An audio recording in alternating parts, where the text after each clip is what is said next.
Bien, en la clase anterior estábamos hablando sobre la mancomunidad simple y la definíamos como la pluralidad de sujetos y pluralidad de objetos. Es decir, había tantas relaciones jurídicas como, como personas había dentro de la obligación. Entonces, hoy vamos a hablar sobre la obligación mancomunada solidaria. Aparentemente la diferencia es la palabra solidaria, pero no es así tan fácil, ¿verdad? La obligación mancomunada solidaria es bastante compleja y una vez entendamos lo que es la obligación mancomunada simple, pues no vamos a tener de verdad, creo que ningún problema. Cuando estamos hablando de obligación mancomunada solidaria, hoy vamos a utilizar básicamente el código, ahí está la clase, solo que me permití separar las normas de conformidad con las clases de obligaciones que vamos a ver si son activas, pasivas o mixtas. Pero cuando estamos hablando de la obligación mancomunada solidaria, pues basta con leer el artículo 1352 para poder entender toda la clase. Dice este artículo, la obligación mancomunada es solidaria cuando varios deudores están obligados a una misma cosa, de manera que todos o cualquiera de ellos pueden ser constreñidos al cumplimiento total de la obligación y el pago hecho por uno solo libera a los demás y es solidaria con respecto a los acreedores cuando cualquiera de ellos tiene el derecho de exigir la totalidad del crédito y el pago hecho a uno de ellos libera al deudor. Esta última parte, les decía yo en la clase anterior, es la que nos refiere a la obligación mancomunada activa, cuando habla de los varios acreedores y que cuando uno de ellos recibe el pago, libera al deudor. Ahora, que ese acreedor no le pague a los demás, ese ya es un problema, porque probablemente el acreedor que paga es una persona insolvente y de repente inmoral y se queda con el pago. Entonces, al deudor ya no se le puede obligar a pagar absolutamente nada porque ya pagó. Es decir, con pagarle a uno de los acreedores, su deuda está pagada, su obligación está cumplida. Y entonces muchas veces el deudor puede ser una persona solvente, no así el acreedor que reciba el pago. Y entonces, si no se lo entrega a los demás, pues los demás van a tener que repetir contra él. Ya no pueden actuar en contra del deudor, porque el deudor ya pagó. Y por esa razón es que las obligaciones mancomunadas activas no son de lo más socorrido que hay dentro del derecho. Es decir, sí existen obligaciones de esa naturaleza, pero realmente son muy pocas. Con casos muy, muy especiales se da ese tipo de obligaciones. Lo más frecuente es que las obligaciones sean mancomunadas pasivas, es decir, que haya un acreedor y varios deudores. Entonces, ahí sí hay garantía para el acreedor que cualquiera de ellos va a pagar. A cualquiera de ellos se puede demandar. ¿A quién? Bueno, la ley dice que a cualquiera de ellos o a todos. Es decir, uno elige a quién va a demandar y a esa persona que se demande es la que tiene que cumplir con toda la obligación. Así es la obligación solidaria, a diferencia de la obligación mancomunada simple, que cada uno de los sujetos deudores tenía que cumplir su obligación y no podía ser constreñido al pago de las deudas de los demás. Aquí es diferente. Y entonces, esto me lleva a reflexionar un poco sobre el tema de los fiadores. Yo siempre he dicho en clase, no sean fiadores de nadie.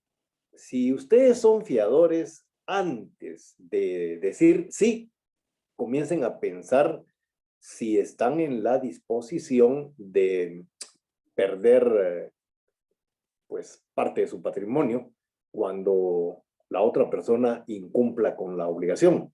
Porque dijimos, cualquiera de los deudores puede ser obligado a pagar. Y entonces, si el deudor principal no paga, pues se puede demandar al fiador. Y el fiador va a tener que pagar la totalidad de la deuda, lo que se le exija. Y entonces, ahí es donde comienzan a romperse las amistades. Generalmente a uno le piden ser fiador porque le tienen confianza. Es decir, nadie le pide a una persona que no le tenga confianza que sea su fiador. Entonces, si nos piden que seamos fiadores, es precisamente porque hay confianza, porque son amigos, entre comillas. Pero esa amistad termina el día que obligan al fiador a pagar la obligación.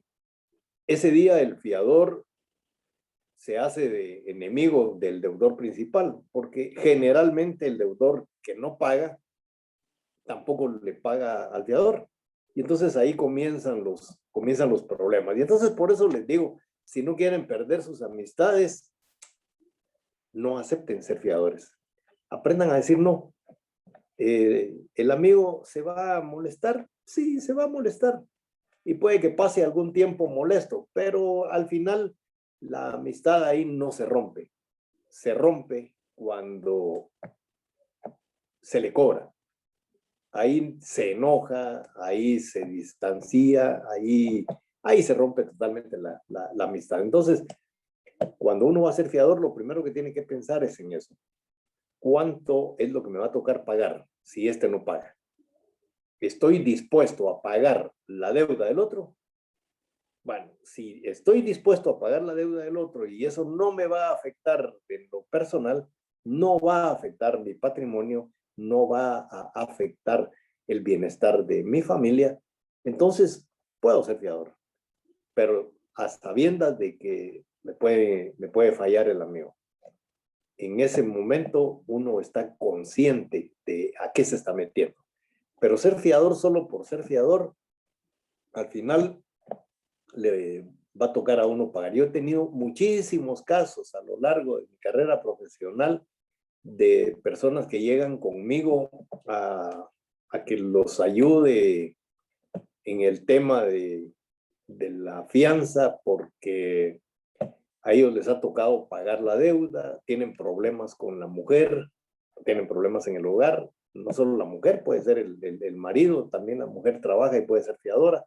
Y entonces lo mejor es no ser fiador o pensar bien lo que se va a hacer, porque cualquiera de los dos, dice la ley, puede ser constreñido, puede ser obligado al pago de la obligación. Bien, el artículo 1353 dice que la solidaridad no se presume, debe ser expresa por convenio de las partes o por disposición de la ley. Y esto es vital que nosotros lo sepamos para entender si una persona que es fiadora o codeudora, como vamos a ver más adelante, debe pagar la obligación del deudor principal. Entonces, lo primero que tenemos que ver es en el documento en donde se hizo el contrato ese de mutuo, o se aceptó una obligación, si la obligación es mancomunada solidaria. Mancomunada sí es, porque hay varias personas, hay varios sujetos ya en el lado pasivo. Es decir, ya hay varios deudores que serían el deudor principal y el fiador o el codeudor. Pero la pregunta es si la obligación es solidaria o no. Entonces dice la ley que no se presume la solidaridad. La solidaridad debe ser expresa. Es decir, las partes deben manifestarlo. Y por lo tanto, debemos entender entonces que un contrato verbal no puede tener una obligación mancomunada solidaria. Es decir, para que la obligación mancomunada solidaria lo sea, tiene que estar el contrato en algún documento, estar por escrito, porque la ley dice que debe ser expresa. Y en este caso, el solo decirlo nos va a dar algún problema. Alguien me preguntaría, ¿pero puede ser expresa solo verbal? Yo les diría sí, porque la ley nuestra, artículo 1574, 75, establece que los contratos en Guatemala pueden ser verbales o pueden ser por escrito. Entonces, sí puede haber un contrato verbal con una obligación mancomunada solidaria, pero ¿cómo lo demostramos? Es decir, si es solo de palabra. Es complicadísimo demostrar eso cuando es solo de palabra. Entonces, por eso es que yo digo que estos contratos en donde exista una obligación mancomunada solidaria debe de otorgarse por escrito para que quede perfectamente claro que la obligación es solidaria. ¿Cuál es la diferencia entre que sea solidaria o no? Es decir, si es expresa o no es expresa. Bueno, es el tema de a quién demandar. En el artículo 2106, vamos al 2106, existe lo que se conoce como la cláusula de excusión. La cláusula de excusión es una cláusula que nos dice que para poder demandar al fiador, primero hay que demandar al deudor. Y entonces, si a un fiador lo demandan sin haber demandado antes al deudor principal, él se puede defender, planteando como excepción la cláusula esta, en la que él puede argumentar, mire, primero tienen que demandar al deudor y después a mí, si el deudor no paga o no tiene con qué pagar. El artículo 2106 dice, vamos a ver, ya, incluso ya lo perdí.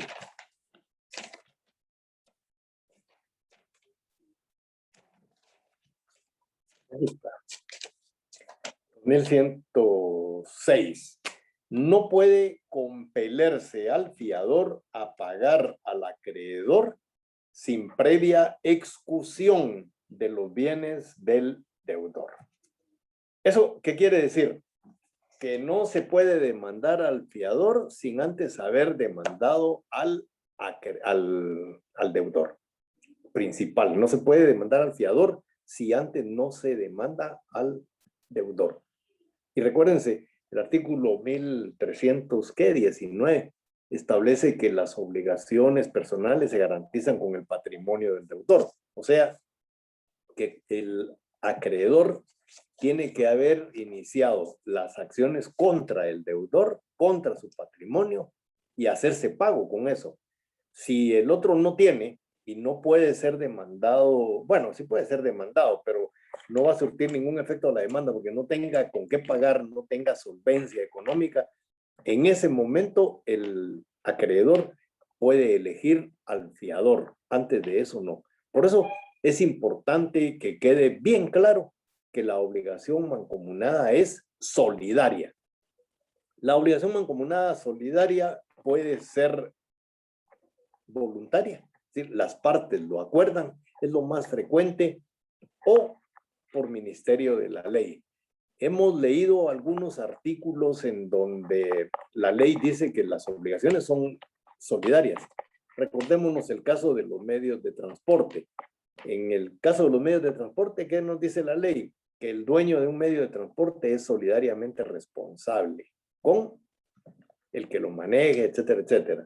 La Constitución Política de la República de Guatemala, ya lo vimos en el artículo 155, establece que el Estado es solidario con los funcionarios que causan daños. Y así vemos un montón de normas donde hemos encontrado que la obligación que es solidaria por mandato de la ley. Y vamos a encontrar más. Conforme vayamos estudiando el curso, vamos a encontrar otras obligaciones mancomunadas, solidarias, determinadas por la ley. Bueno, les decía que me hice hoy mi ficha, mi chivo, dicen ustedes, sobre la clase para separar un poco las normas y específicamente para separarlas de acuerdo a lo que tengo en el esquema. Cuando hay solidaridad activa, cuáles son los efectos jurídicos, cuando hay solidaridad pasiva o cuando la solidaridad es mixta. Veamos primero qué pasa cuando la solidaridad es activa, es decir, cuando son varios acreedores y un solo deudor. El artículo 1352, ya lo leímos, dice que cualquier acreedor puede cobrarle al deudor la totalidad de la deuda. Y a eso el artículo 1357 nos complementa diciendo que el acreedor puede dirigirse contra cualquiera de los deudores solidarios o contra todos ellos simultáneamente. La reclamación entablada contra uno no será obstáculo para las que se dirijan posteriormente contra los demás, mientras la obligación no estuviere totalmente satisfecha. Bueno, aquí realmente se está refiriendo a la obligación mancomunada solidaria pasiva. Está hablando sobre un acreedor y varios deudores. Sin embargo, esta norma también la podemos utilizar a contrario sensu. Es decir, cualquiera de los acreedores puede demandar al deudor que les es común. Entonces, esta norma, pues, la podemos aplicar exactamente como está o la podemos invertir. Es decir, la podemos convertir en una obligación mancomunada pasiva, pero el efecto es el mismo. El acreedor puede dirigir sus acciones en contra de cualquiera de los deudores solidarios o cualquiera de cualquiera de los acreedores solidarios puede dirigir la acción en contra del deudor que les es común. Entonces, por eso esta norma la dejé como una norma complementaria, pero la norma principal es el artículo 1352, que bueno, ya leímos, donde dice que cualquier acreedor puede iniciar acciones en contra del deudor que les es común. Dice con respecto a los acreedores, cuando cualquiera de ellos tiene el derecho de exigir la totalidad del crédito y el pago hecho a uno de ellos libera al deudor. Entonces, cuando hablábamos de la obligación mancomunada solidaria, decíamos que tiene que ser expresa. Y olvidaba leer la segunda parte que dice que la solidaridad expresa puede pactarse aunque los acreedores o deudores no se obliguen del mismo modo ni por plazos ni condiciones iguales. Es decir, en una obligación mancomunada solidaria, el objeto puede variar un poco en cuanto a las cantidades. Por ejemplo, pensemos en un préstamo dinerario, en donde las personas se han obligado solidariamente, pero se han obligado solidariamente por cantidades distintas o por plazos diferentes. Eso es lo que nos está diciendo esa norma, que se pueden obligar por objetos distintos o por ¿cómo se llama? O por plazos diferentes.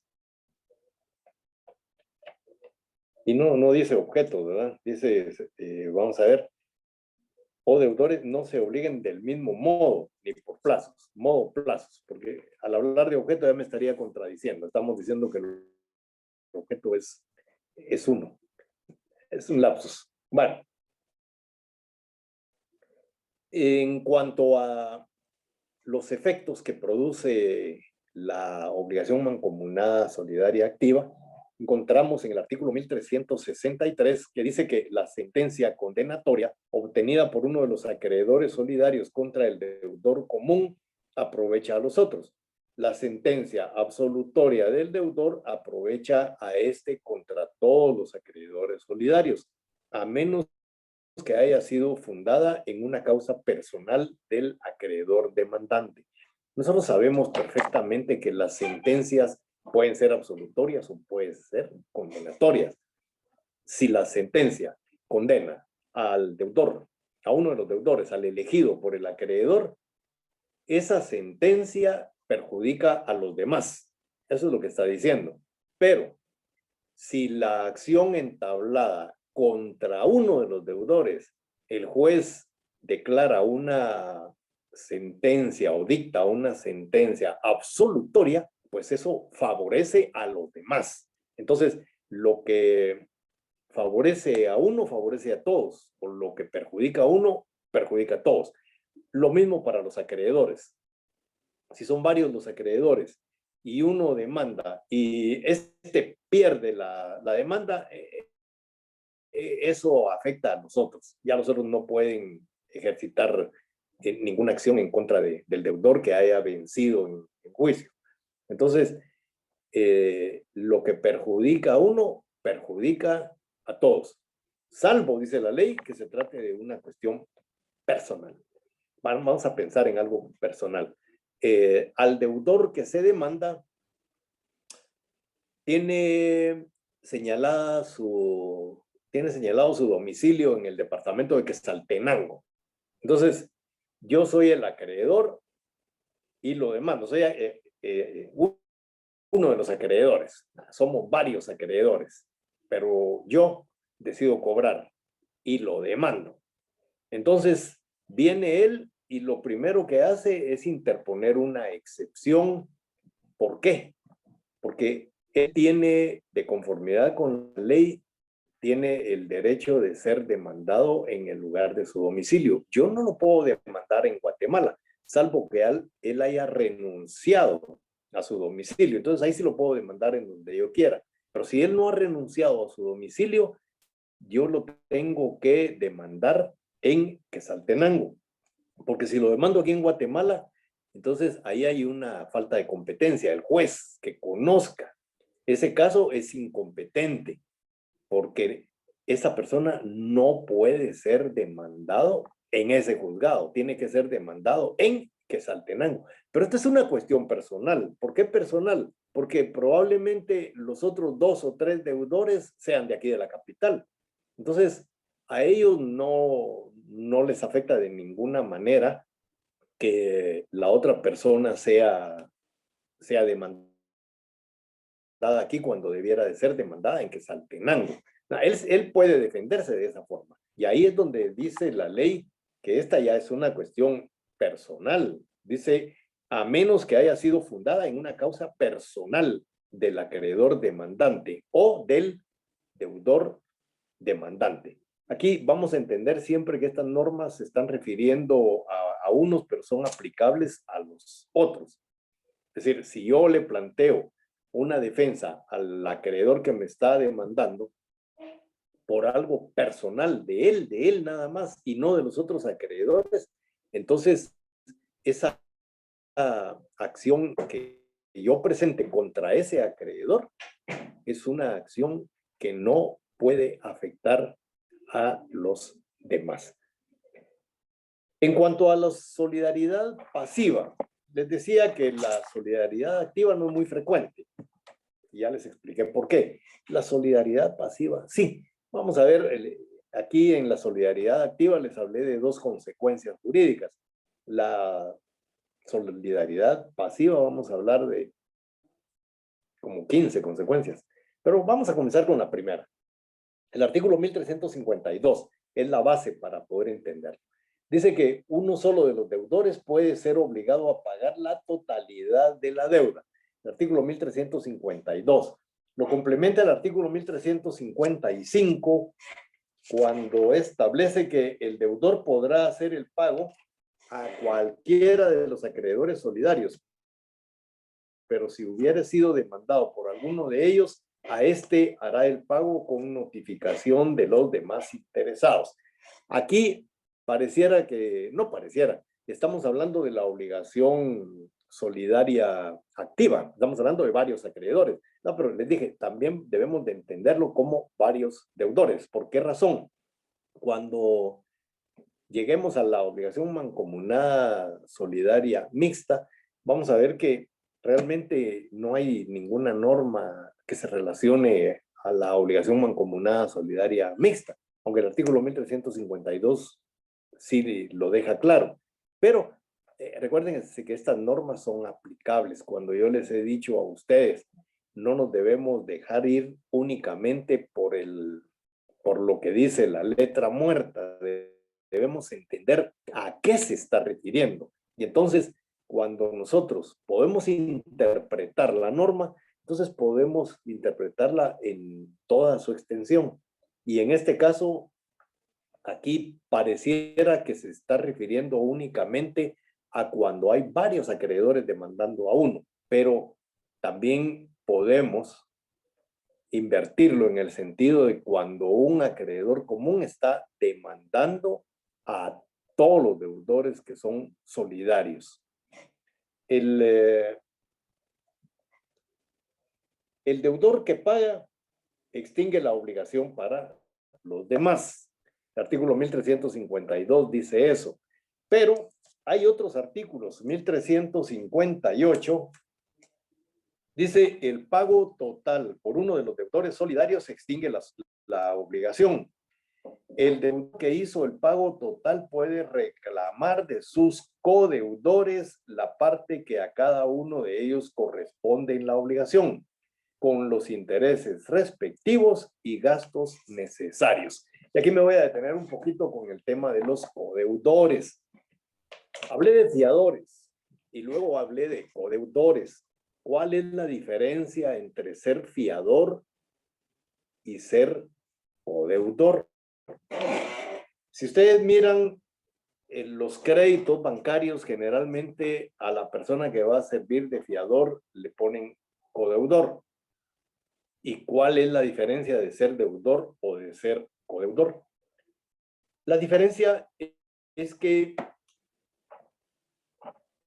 dice: el pago total de uno de los deudores solidarios extingue la obligación. El deudor que hizo el pago total puede reclamar de sus codeudores la parte que a cada uno de ellos corresponde en la obligación. La parte que a cada uno de ellos corresponde en la obligación. ¿Eso qué quiere decir? Dos personas solicitan un crédito y esas dos personas van a recibir 100,000 quetzales, 50,000 para cada uno. ¿Sí? Entonces, van a ser codeudores porque ambos están recibiendo ese crédito. Y si uno de ellos paga, tiene el derecho de repetir contra el otro codeudor. Pero, ¿cuánto puede repetir? Bueno, la norma nos lo dice. Solo puede repetir la parte que al otro le corresponda. Eso quiere decir que si un codeudor es demandado y paga los 100,000 quetzales, a la hora de repetir contra el otro codeudor, solamente puede repetir por 50,000 quetzales, porque se entiende que esos otros 50,000 quetzales los tomó él, los usó él. Eso es lo que nos está diciendo la norma. En cambio, el fiador puede repetir por el 100% de lo que paga. Esa es la diferencia. Si nosotros vamos a ser fiadores, no debiéramos de aceptar que nos pongan como codeudores, porque no somos codeudores. Hay un deudor principal y hay un deudor accesorio, diríamos, el fiador que va a pagar si el otro no tiene para pagar en la obligación mancomunada simple. Pero en la obligación mancomunada solidaria, a puro todo va a tener que pagar si a él lo demandan.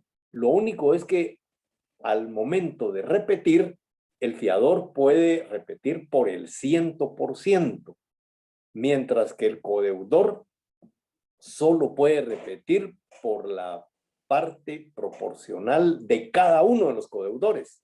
Es decir, si hubiera 3 codeudores y uno de ellos paga, solo puede repetir la parte proporcional de los otros 2, pero no puede cobrarles la parte de él, porque como dice la norma, él es un deudor más, que no es lo mismo que ser fiador.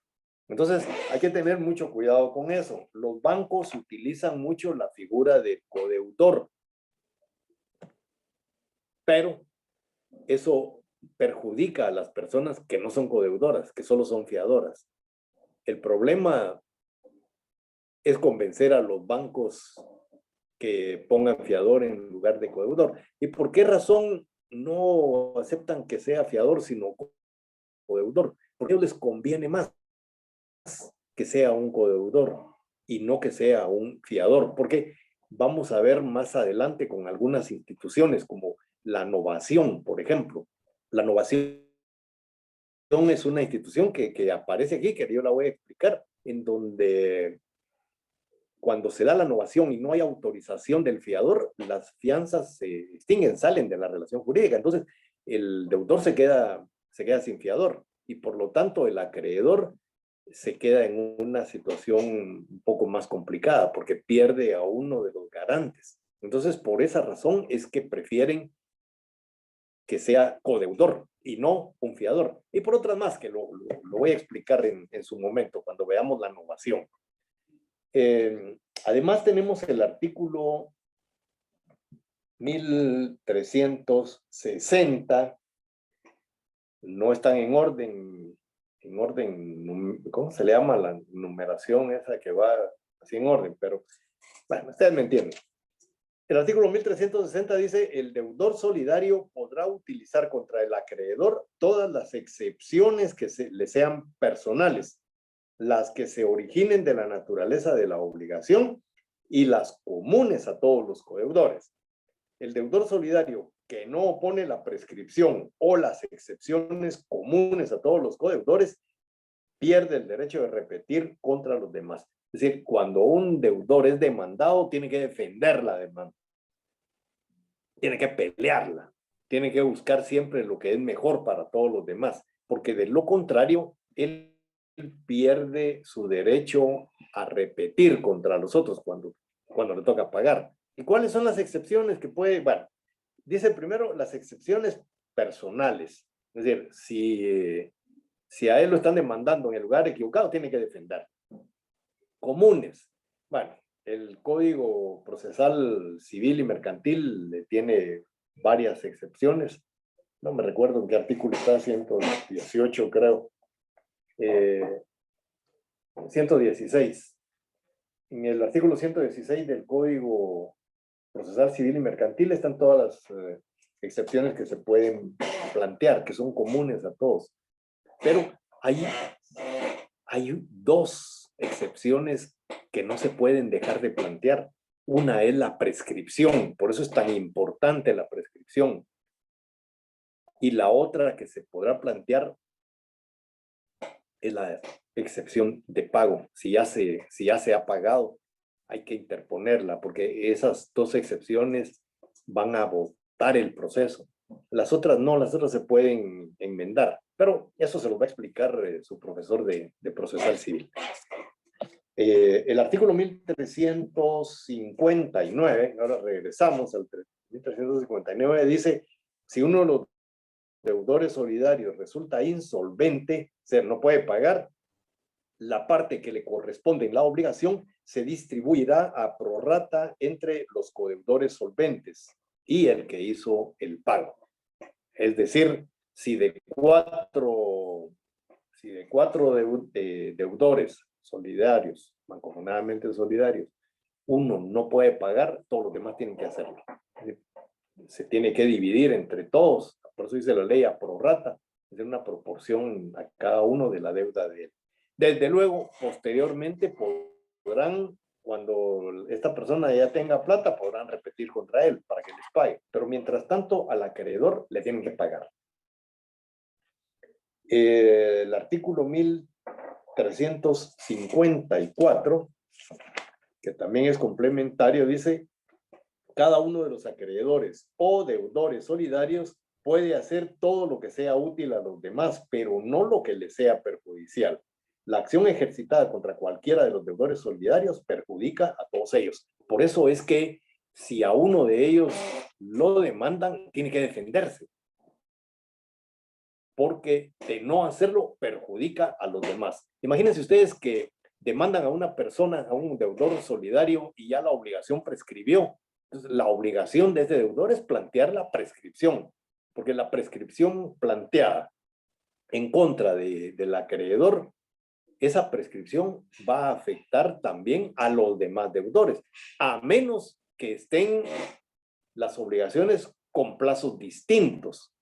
Porque si al deudor que demandaron la obligación ya había prescrito, va a plantear la prescripción, pero si los otros deudores todavía están con vigencia en el plazo y todavía no pueden ser liberados por la prescripción, entonces la prescripción no les va a afectar a ellos. En este caso, la prescripción los va a favorecer a todos cuando el plazo es el mismo, pero si son plazos distintos, entonces la prescripción va a operar de una forma también diferente. El artículo 1368 establece que la confusión libera a los otros deudores por la parte de aquel en cuya persona se han reunido las calidades de acreedor y de deudor.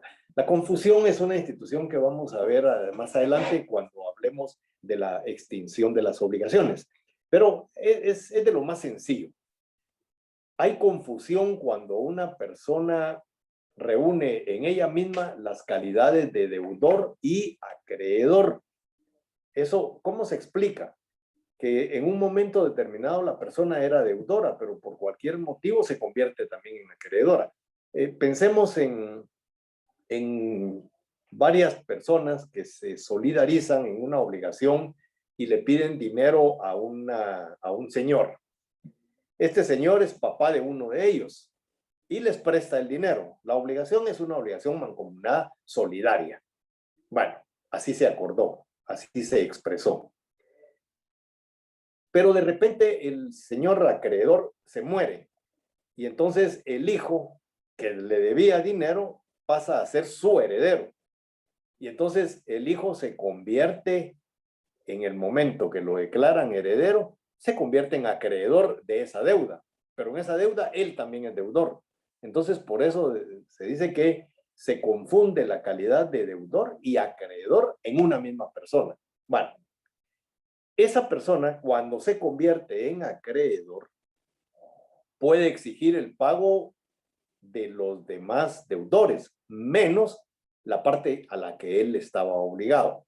Es decir, imagínense ustedes que ahora se convierte en acreedor y les cobra a todos, incluso por la deuda de él. No, esa deuda no la puede cobrar, pero sí puede cobrarle a los demás. Entonces, la confusión se da precisamente por convertirse en acreedor cuando era deudor. En él mismo se reúnen esas dos calidades. Y luego, otra de las consecuencias es que el deudor demandado puede excepcionar, puede plantear todas las... Y yo no digo puede, yo digo debe excepcionar. El artículo 1360 dice: el deudor solidario podrá utilizar contra el acreedor todas las excepciones que le sean personales, las que se originen de la naturaleza de la relación y bla, bla, bla. Ya expliqué esa norma. Entonces, esa es una consecuencia. El deudor demandado debe de excepcionar, debe defender esa posición, debe hacer todas las cosas que le son útiles a los demás. Y defender es una cuestión útil, ¿verdad? Algo que va a favorecerlos a todos. Si la cosa con la que se debe pagar perece por culpa de uno de los deudores, todos son responsables del precio. 1371 dice, y luego vamos a hablar por qué del precio. 1371 dice: si la cosa debida perece por culpa de cualquiera de los deudores solidarios, todos serán solidariamente responsables del precio y de los daños y perjuicios. Los deudores solidarios no culpables tendrán derecho a que el culpable reintegre la parte de precio que le corresponde y la totalidad de los daños y perjuicios pagados al acreedor. ¿Por qué el precio? Bueno, porque la cosa se perdió. ¿Se recuerdan que decíamos que para poder pagar una obligación va a ser restituyendo la cosa, ¿sí? Arreglando la cosa que ha sufrido los daños, reparación, o el pago en efectivo, cuando la cosa ha desaparecido y no se puede ni reparar ni reintegrar. Entonces, por eso es que esta norma, cuando habla que si la cosa perece, es decir, la cosa desaparece, sufre un daño tal que la vuelva inútil, entonces tienen que pagar el precio. Y por eso es que la ley establece que el precio lo van a pagar entre todos o cualquiera al que sea demandado. Puede ser que al que demanden no sea la persona que es culpable de la desaparición de la cosa, pero igual el que sea demandado tiene que pagar. Y luego ellos repetir en contra de la persona que causó la desaparición. Es decir, el que pague tiene derecho de repetir en contra de la persona que causó el daño. ¿Y cómo va a repetir? Dice la ley, por los daños y los perjuicios que cause. Los demás tienen que pagar la parte proporcional que les correspondía, porque estaban obligados. Y el hecho de que la cosa se haya perdido por culpa de uno de ellos no quiere decir que no tuvieran que pagar. Es decir, ellos tenían que pagar de todas maneras la obligación. Pero el que por su culpa permite que la cosa desaparezca, se destruya, ese, aparte de pagar lo que le correspondía, va a tener que pagar los daños y los perjuicios que hubiera podido ocasionar. Si uno de los deudores fallece, los efectos pasan a los herederos.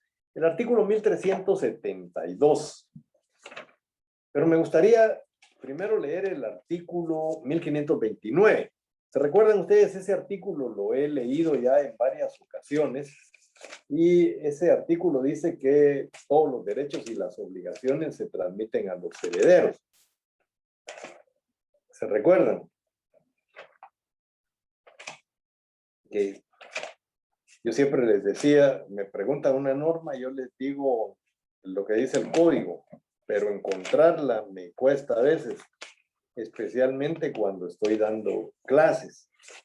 Cuando estoy estudiando las encuentro rápido. El artículo 1529 dice, los derechos y obligaciones de los contratantes pasan a los herederos y demás sucesores de las partes, a menos que lo contrario resulte de la ley, de la convención, de la naturaleza misma o de la naturaleza misma del contrato. Bueno, todos los derechos y las obligaciones pasan a los herederos, con esas tres excepciones, que ya las he explicado. Entonces el artículo 1372, ¿qué es lo que... No, ¿qué artículo dije? 1372. Dice, cada uno de los sucesores de un deudor solidario estará obligado, fíjese que cada uno de los sucesores de un deudor solidario, quiere decir que el deudor solidario falleció. Así debemos entender la norma. Dice que cada uno de los sucesores de un deudor solidario estará obligado a pagar la cuota que le corresponde en proporción a su haber hereditario, salvo que la obligación sea indivisible. Pero todos los sucesores serán considerados en conjunto como un solo deudor solidario, con relación a los otros deudores. Es decir, si hay varios herederos, todos los herederos van a tener que pagar la obligación. Cualquiera de ellos puede pagar la obligación, pero los demás van a tener que pagarle al que pagó. Es decir, el que pagó tiene derecho de repetición. Pero dice la ley de la parte heredada. Si no heredaron nada, no basta con solo el hecho de ser hijo de la persona que falleció. Nosotros casi siempre tenemos la creencia de que nosotros somos herederos de nuestros padres. Así nos dicen. Ahí, tu heredero, le dicen cuando lo miran a uno con el niño, ¿verdad? Tu heredero. Bueno, heredero si deja uno algo, pues, pero si no deja uno nada, ¿qué va a heredar? Entonces, si la persona hereda, es decir, si le dejan algo, de ese algo que reciba, tiene que pagar la obligación. Si no recibe nada, pues no tiene que pagar nada porque no está heredando nada. Eso que quede siempre bien claro. Se paga de la masa hereditaria. En pocas palabras, el que está pagando es el muerto, ¿verdad? Con el patrimonio que tenía. Los que reciben ese patrimonio van a descontar lo que le corresponde a las deudas y el resto es lo que se pueden repartir, si es que queda algo y si es que les dejan algo. El artículo 1354 ya lo leímos, dice que solo se puede hacer lo que es útil. El artículo 1361 ya lo leímos, habla de la prescripción y ya la prescripción también la hemos explicado. Pero en los artículos 1364 y 1365 se refiere a una institución que todavía no conocemos. El artículo 1364 dice: la novación hecha por el acreedor con uno de los deudores solidarios libera a todos los codeudores. Sin embargo, si el acreedor ha exigido la adhesión de los codeudores y estos la han rehusado, el primitivo crédito subsiste. Ahí volvemos otra vez. Primero, veamos el tema de los codeudores. Ya lo dijimos, ¿verdad? Un codeudor paga, libera a los otros. Aparte es la norma donde dijimos que el deudor que paga tiene derecho de cobrarle a los codeudores en forma proporcional, a diferencia de los fiadores, recuérdense. Entonces, la novación, ¿en qué consiste? La novación consiste en cambiar el objeto de una obligación, es decir, cambiamos la prestación.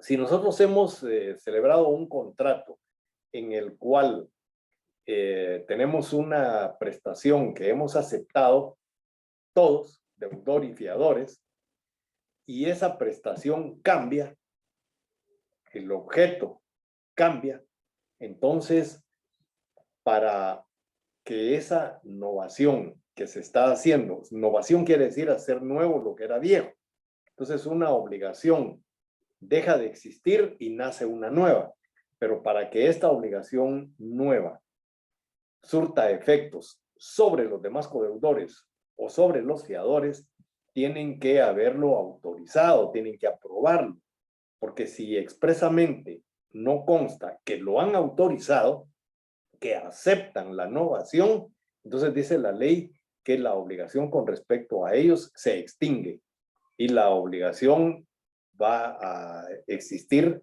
únicamente para el que hizo la novación. Entonces, si uno de los deudores nova, los otros quedan liberados si no autorizan la novación.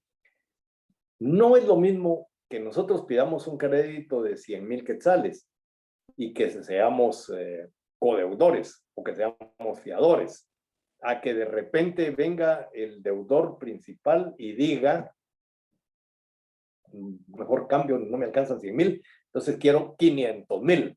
La prestación está cambiando, en cuanto a su cantidad está cambiando ostensiblemente. Y entonces nosotros, que somos codeudores o fiadores, estamos adquiriendo una obligación superior por esa novación. Si no estamos de acuerdo, dice la ley, si expresamente no le hemos autorizado al deudor que nove, que haga una nueva obligación, entonces dice que los codeudores, y entendamos, los fiadores, todas las garantías que tengan, esas quedan fuera de esa nueva obligación. Y por último tenemos el artículo 1365, siempre de la novación, que dice: la novación o transacción hecha entre uno de los acreedores solidarios y el deudor común solo afecta a la parte del acreedor que las celebró. Si el acreedor nova, de la misma manera como los codeudores que no aceptaron, que no autorizaron, si uno de los acreedores mancomunadamente solidarios es el que cambia la obligación con respecto a él, solo a él va a afectar, a menos que los otros hayan autorizado. Y luego habla de la transacción. Bueno, en la transacción, transigir, transar, decimos nosotros, ¿verdad? Hacer un arreglo extrajudicial. Es decir, si yo, acreedor mancomunadamente solidario, le perdono mi parte al deudor, esa parte que yo le estoy, bueno, no en este caso, no perdón, aquí estamos hablando de de transigir. Más adelante vamos a ver el perdón. Si estamos transigiendo algo, es decir, si yo llego a algún arreglo con este deudor, qué sé yo, que en lugar de pagarme con dinero me pague en especie, por ejemplo. Entonces, esa transacción que estoy haciendo yo como acreedor mancomunadamente solidario solamente me afecta a mí. Eso es lo que está diciendo este artículo. Luego tenemos el pago parcial, el artículo 1366. Dice que el pago parcial aceptado por el acreedor y la quita o remisión, voy a explicar eso, que hiciere a uno de los deudores solidarios, no altera sus derechos por el resto de la deuda, ni la de los deudores entre sí. La quita, quitar, disminuir. Si en una obligación se han pactado intereses, por ejemplo, y el acreedor se lo disminuye a uno de los deudores, eso no favorece a los demás, solamente a este deudor, y tampoco perjudica a los demás acreedores, solo perjudica al acreedor que hizo eso. O la remisión. Cuando estamos hablando de remisión, esa es una institución que también se conoce con los nombres de condonación o de perdón. Si el acreedor perdona, uno de los acreedores mancomunadamente solidarios perdona la deuda a uno de los deudores, entonces, o al deudor principal le perdona la parte que a él le correspondía, entonces eso no afecta a los otros acreedores mancomunadamente solidarios. O si el acreedor único perdona a uno de los deudores solidarios, no afecta a los demás. De los demás, los otros continúan siempre en esa relación. Solo queda perdonado el que la persona, el acreedor haya designado. El artículo 1369 habla de la compensación. Dice, el deudor solidario no puede oponer compensación al acreedor por lo que éste deba a otro de los codeudores solidarios. La compensación, cuando existen dos deudores y acreedores con una obligación recíproca. ¿Qué quiere decir eso? Si uno de ustedes me presta 100 quetzales, y posteriormente yo hago ahí qué sé yo, un folleto y lo vendo en 100 quetzales y se lo doy a esta persona, el folleto de 100 quetzales, entonces ahí se puede aplicar la compensación. ¿Por qué? Porque esa persona me estaría debiendo 100 quetzales, pero yo le debo 100 quetzales. Entonces, para evitar ese desplazamiento inútil de valores, imagínense que le diga yo, bueno, mire usted, aquí están sus 100 quetzales. La persona lo recibe con la mano derecha, se lo pasa a la mano izquierda y me dice, Lick, pero se acuerda que yo también le debo 100 a usted, aquí está.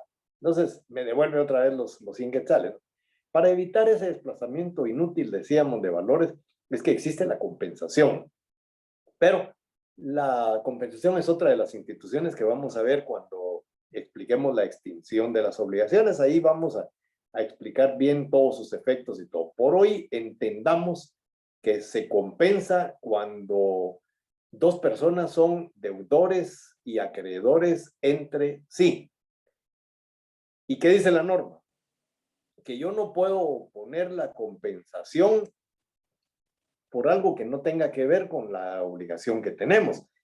Dice el artículo, el deudor solidario no puede oponer compensación al acreedor por lo que éste deba a otro de los codeudores solidarios.